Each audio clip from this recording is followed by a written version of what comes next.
बहुत पुराने समय की बात है। एक छोटा सा गांव था और उस गांव में एक गरीब किसान परिवार रहता था। किसान अपनी पत्नी और दो मासूम बच्चों के साथ रहते थे। सभी अपनी जिंदगी से बहुत खुश थे, हंसी खुशी अपनी जिंदगी जी रहे थे। तभी अचानक एक दिन बाढ़ आती है और उस बाढ़ में किसान की सारी फसल नष्ट हो जाती है। अब किसान के पास खाने के लिए कुछ नहीं रहता। जैसे तैसे किसान खुद भूखा रहकर अपने बच्चों का भरण पोषण करते हैं।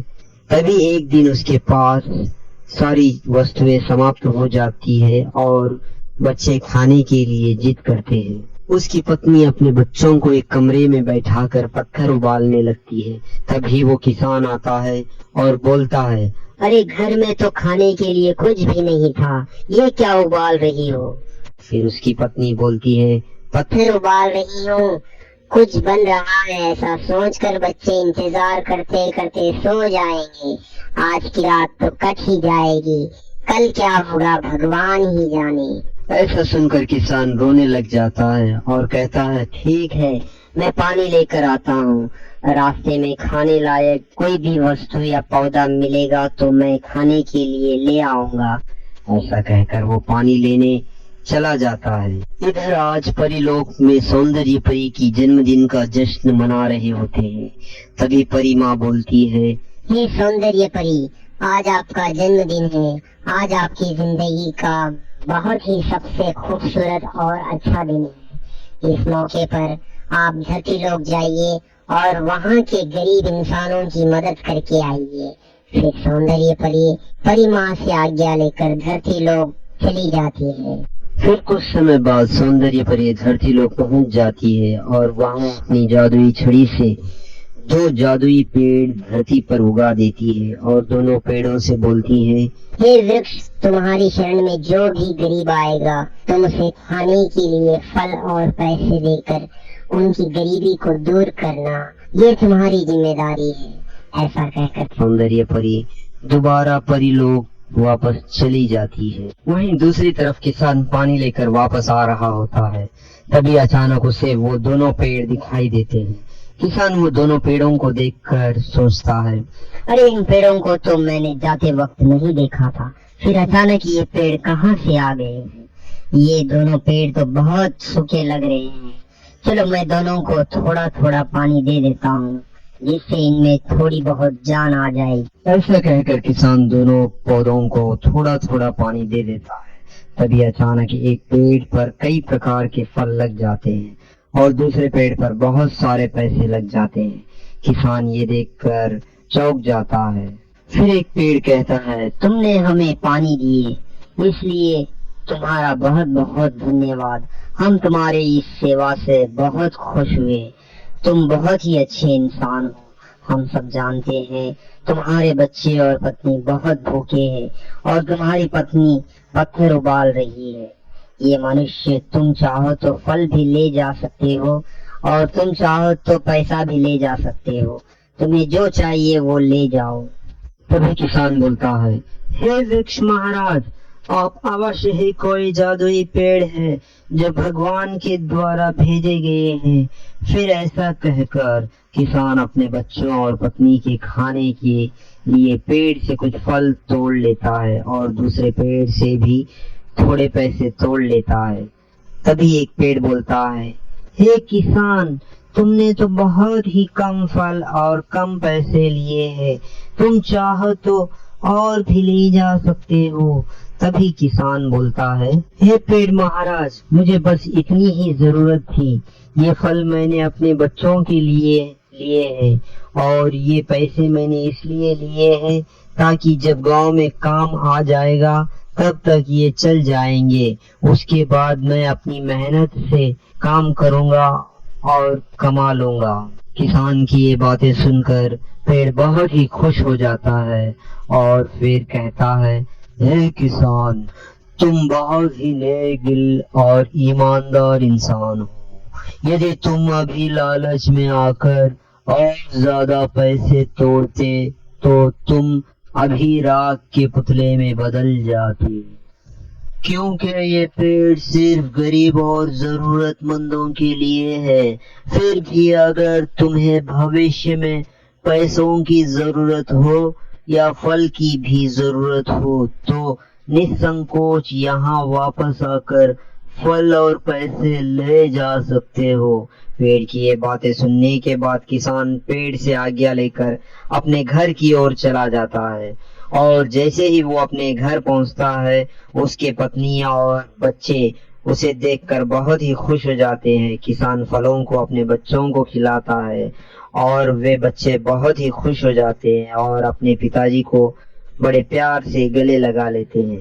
तभी उसकी पत्नी इतने सारे फल और पैसे कहाँ से आए करके पूछती है और फिर किसान अपनी पत्नी को सारी बातें बताता है। उसकी पत्नी भी पेड़ का मन से शुक्रिया अदा करती है। अब सभी फिर से खुश हो जाते हैं और उनकी जिंदगी में फिर से खुशियां लौट आती हैं। कुछ समय बाद उसका लालची पड़ोसी उसे देखता है और सोचता है कि इसके पास इतने सारे पैसे कहाँ से आए हैं। कुछ दिन पहले तो इसके पास खाने के लिए भी कुछ नहीं था। तभी वो लालची पड़ोसी और भी अपने पड़ोसियों को इकट्ठा कर लेता है और सभी से कहता है, अरे भाइयों सुनो, लगता है इस किसान ने किसी के घर में चोरी की है, क्योंकि कुछ दिन पहले तक तो इसके पास खाने के लिए दाना भी नहीं था और आज देखो बहुत सारे पैसे आ गए हैं। चलो चले, इससे इसकी चोरी की सजा जरूर मिलनी चाहिए। चलो भाइयों चलो। ऐसा कहते ही सभी पड़ोसी लाठियां उठाकर किसान को मारने के लिए उसके घर पहुंच जाते हैं और उसे आवाज लगाते हैं, आजा चोर। किसान, हमें पता है तूने किसी के घर से चोरी की है, तुझे चोरी का दंड देने के लिए हम यहाँ सब आए हैं, बाहर निकल। तभी किसान बाहर आ जाता है और सभी के हाथ में डंडा देखकर किसान बहुत घबरा जाता है और कहता है, अरे आप लोग डंडा पकड़कर मुझे क्यों मारने आए हैं? मैंने ऐसा कौन सा गुनाह कर दिया जो आप सब लोग मुझे मारने के लिए डंडा लेकर आए? तभी पड़ोसी बोलता है, क्यों रे, कुछ दिन पहले तक तो तेरे पास खाने के लिए दाने भी नहीं थे और आज इतने सारे पैसे कहाँ से लेकर आया?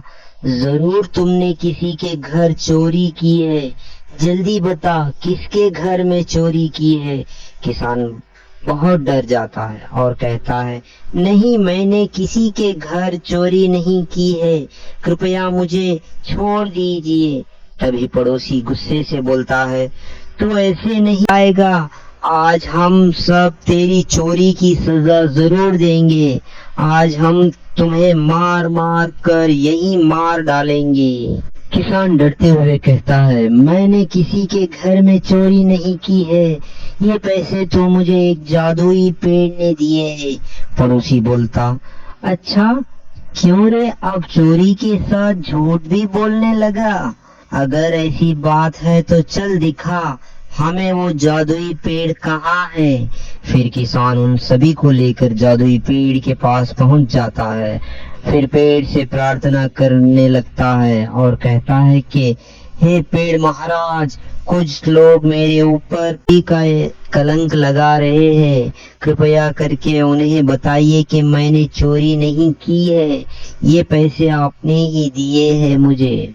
ऐसा कहते ही एक पेड़ पर बहुत सारे फल लग जाते हैं और दूसरे पेड़ पर बहुत सारे पैसे। इतने सारे पैसे देखकर लालची पड़ोसी लालच में आ जाते हैं और उन्होंने आव देखा न ताव देखा, तुरंत पेड़ पर से पैसे तोड़ने लगते हैं। जैसे ही वे लोग पैसे तोड़ने लगते तुरंत राख के पुतले में बदल जाते हैं। सभी को राख के पुतले में देखकर किसान घबरा जाता है। तभी सौंदर्य परी वहां पहुंच जाती है। अचानक सौंदर्य परी को देखकर, घबराइए मत किसान, मैं आपको कुछ नहीं कहूंगी। मैंने तो ये जादुई पेड़ इसलिए उगाए थे ताकि गरीब लोगों की भलाई कर सके, लेकिन धरती पर कुछ लालची इंसान ऐसे हैं जिनका लालच खत्म ही नहीं होता। अब मैं इन पेड़ों को दोबारा परीलोक में लेकर चले जाऊंगी।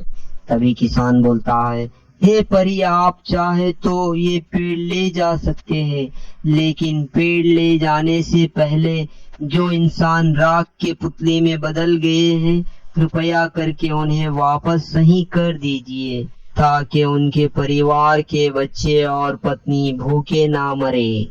फिर सौंदर्य परी बोलती है, आप बहुत ही नेक दिल और ईमानदार इंसान हो।